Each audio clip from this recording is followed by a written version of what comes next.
This time on Bulletproof Tactical, we're going to go ahead and review the Ruger Mini 14. I know a lot of viewers wanted to see this rifle. I requested you guys to leave me a comment to know what firearms you guys wanted me to review. This one came out on top, the Ruger Mini 14. So it's definitely an interesting rifle. We're going to go ahead and take a look at it. Continue watching.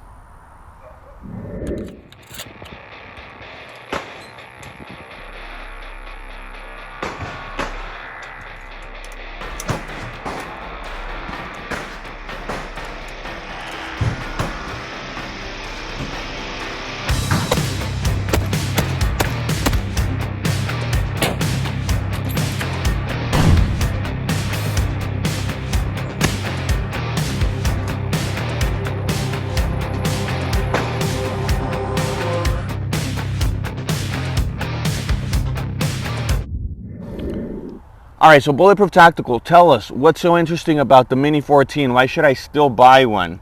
A lot of people actually say the Mini 14 is superior to the AR-15 and vice versa. Some people say the AR-15 is better, that the Mini 14 shouldn't even be around at this point.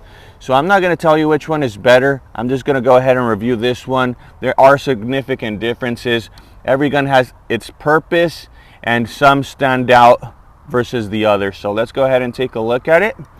Once again, a viewer did send this out to us, so I didn't have to pay any money for this, but I did do a price search, and the suggested retail price for these coming from Ruger is anywhere within $1,100 to $1,300 is the suggested price. And a more realistic price would be anything within $1,000 to $1,200.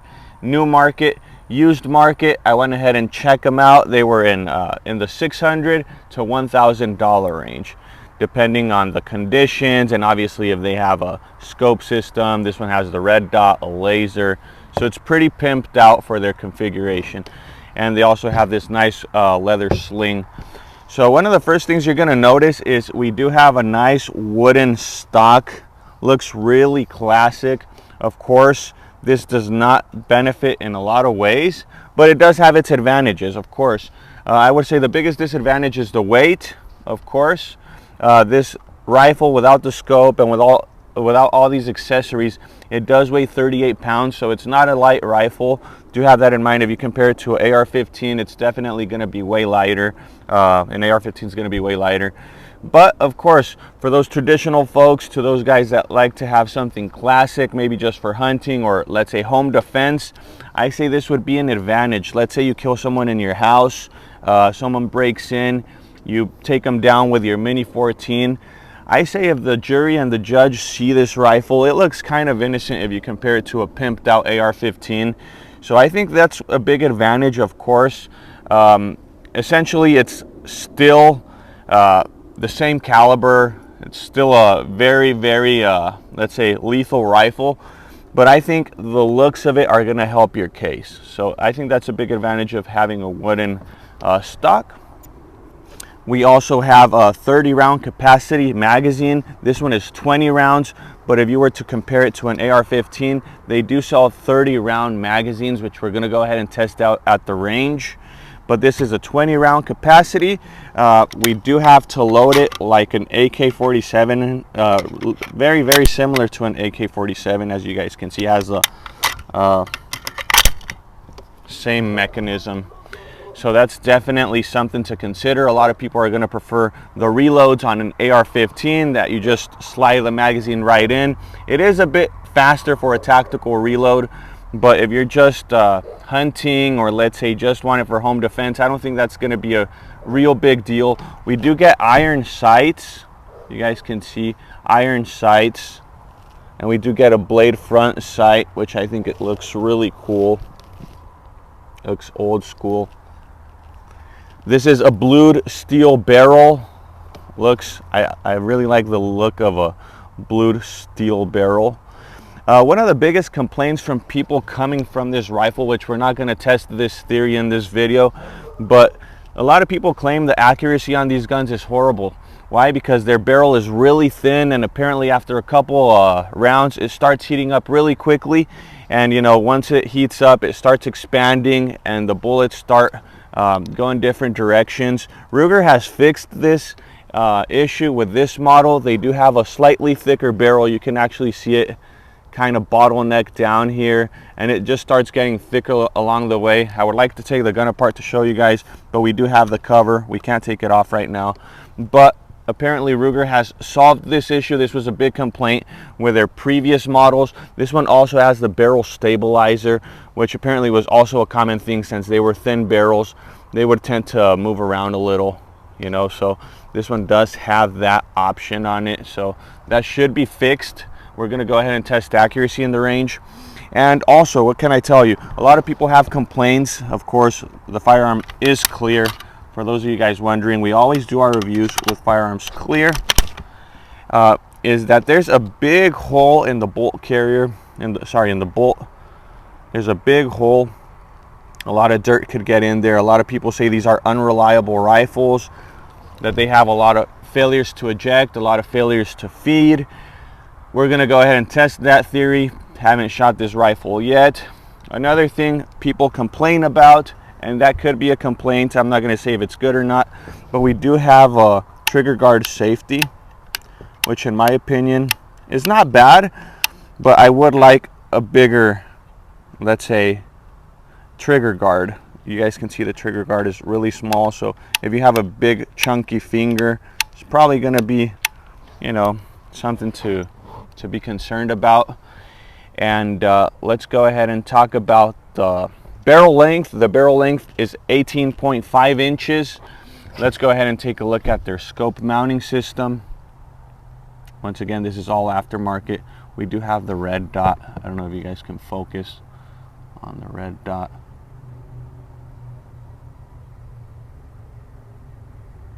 Okay, we also have a laser system.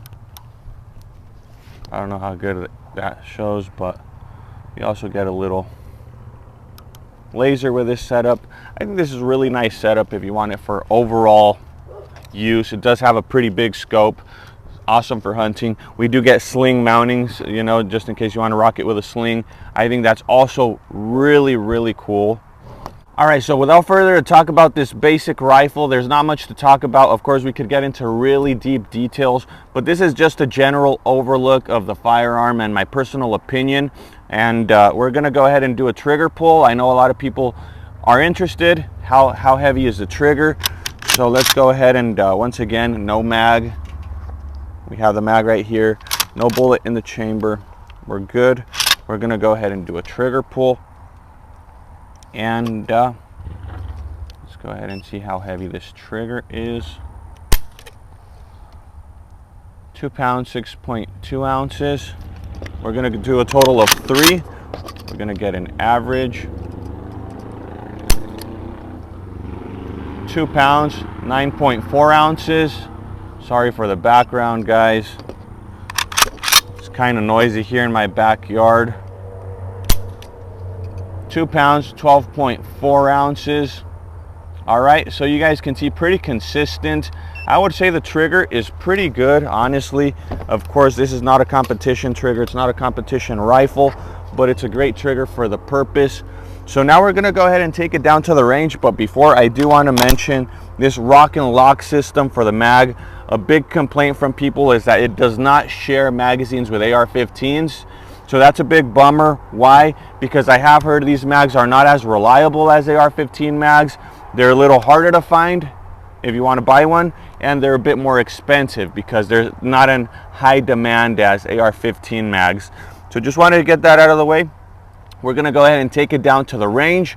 We're going to go ahead and put a couple of rounds through it, and I'll give you guys my overall experience. Continue watching.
yards I'm shooting a but I will.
All right, guys, so what do I think about the Ruger Mini 14? Let's go ahead and do a safety check. Once again, you guys can see once you cock it back and it has the magazine, the bolt stays open.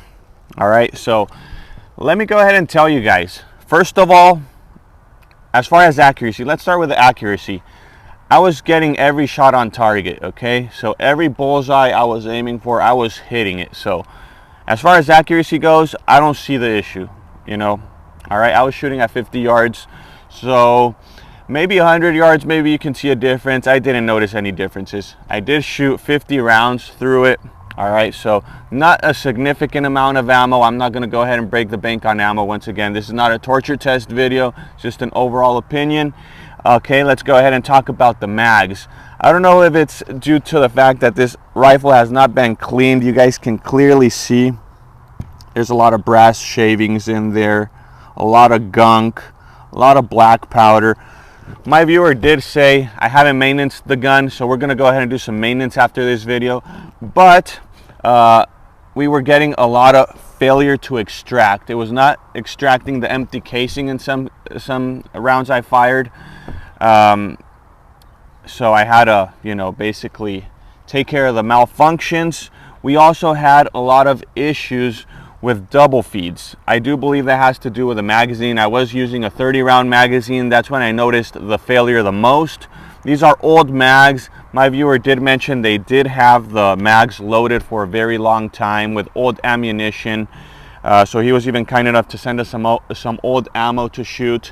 So as you guys can see, it could be either or. Maybe old magazines, maybe the spring, you know, maybe the spring of the mag is not as powerful.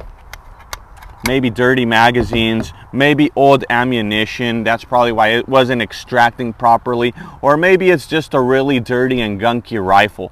So as far as reliability goes, I would say, you know, if you shoot an AK-47 that's not lubed or cleaned, it's gonna shoot like a champ. Maybe even an AR-15. But this one, shooting old ammunition, not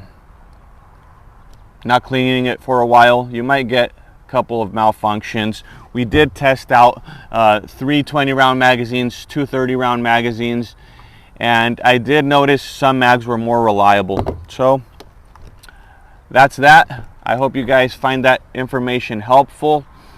And another thing I would like to mention, it was fun to shoot. I like the way it sends out the spent casings. They go out flying with a lot of pressure. I think that looks really cool. So I hope this video was interesting and helpful for you guys. Don't forget to subscribe to Bulletproof Tactical, like the video, and we'll see you on a future episode.